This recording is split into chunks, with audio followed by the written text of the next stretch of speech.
Communiqué de la délégation GPS Côte d'Ivoire suite à sa réunion du samedi 12 mars 2022.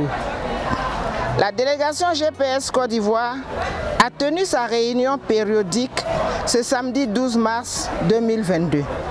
Les échanges ont porté essentiellement sur les points suivants: la journée internationale de la femme, la cohésion au sein de la famille GPS, la question récurrente des effondrements d'immeubles dans la ville d'Abidjan.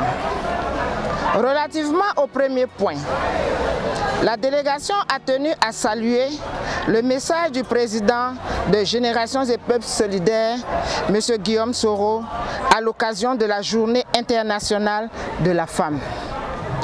Un message très prometteur quant à sa vision sur les actions à entreprendre pour une meilleure promotion de l'égalité entre les femmes et les hommes, à savoir parvenir à une plus grande capacitation des femmes afin de les rendre plus autonomes dans la prise de responsabilité au sein de la société.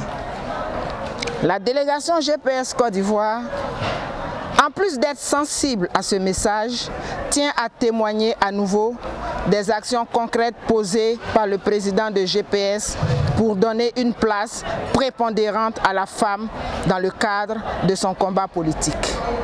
Fait inédit pour être constamment rappelé à l'opinion publique, le président Guillaume Soro a mis en place une délégation intérimaire uniquement constituée de femmes pour conduire les activités du mouvement en Côte d'Ivoire lorsqu'est intervenue la crise du 23 décembre 2019 qui l'a empêché de rentrer au pays.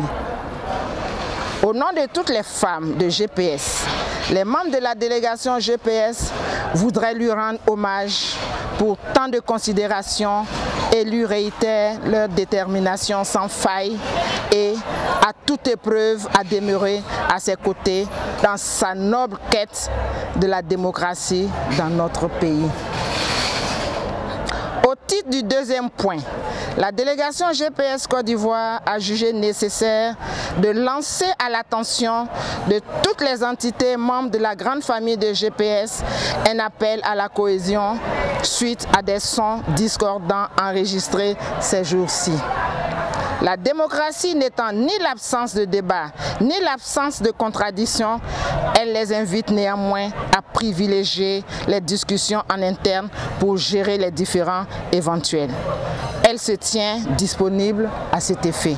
Au titre du troisième et dernier point, la délégation GPS Côte d'Ivoire s'est penchée sur l'actualité nationale marquée par le drame de l'effondrement d'un immeuble d'habitation le lundi 7 mars dernier à Cocody, Angré, ayant occasionné 6 morts et plusieurs blessés.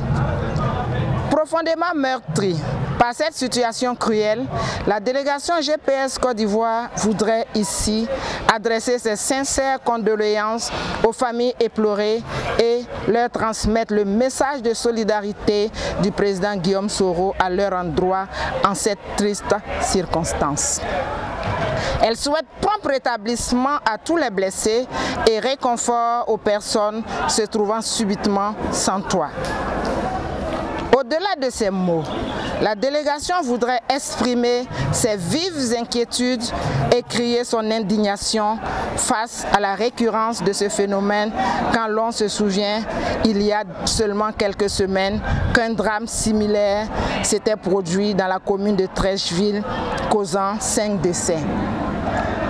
La question de la rigueur dans l'application des normes en matière de construction peut être clairement pointée du doigt et la responsabilité de l'État évidemment engagée quant au contrôle de leur mise en œuvre dont on peut légitimement douter de l'efficacité. Il ne faut point se voiler la face. Ces situations malheureuses sont révélatrices de l'anarchie qui règne dans le secteur de la construction en Côte d'Ivoire et qui mérite d'être énergiquement redressée. De même, la délégation voudrait également en appeler à la conscience citoyenne des promoteurs immobiliers qui doivent avoir à cœur la préservation des vies des futurs occupants des bâtiments qu'ils réalisent en y mettant du sérieux et en ne trichant pas avec les normes de sécurité qui s'imposent à la matière. Pour finir, la délégation GPS Côte d'Ivoire renouvelle à l'attention de tous ses adhérents et sympathisants le mot d'ordre d'occupation constante du terrain pour l'implantation de GPS qui ne doit être abandonné sous aucun prétexte. Fait à Abidjan le 12 mars 2022, la porte-parole Minata Koné, épouse.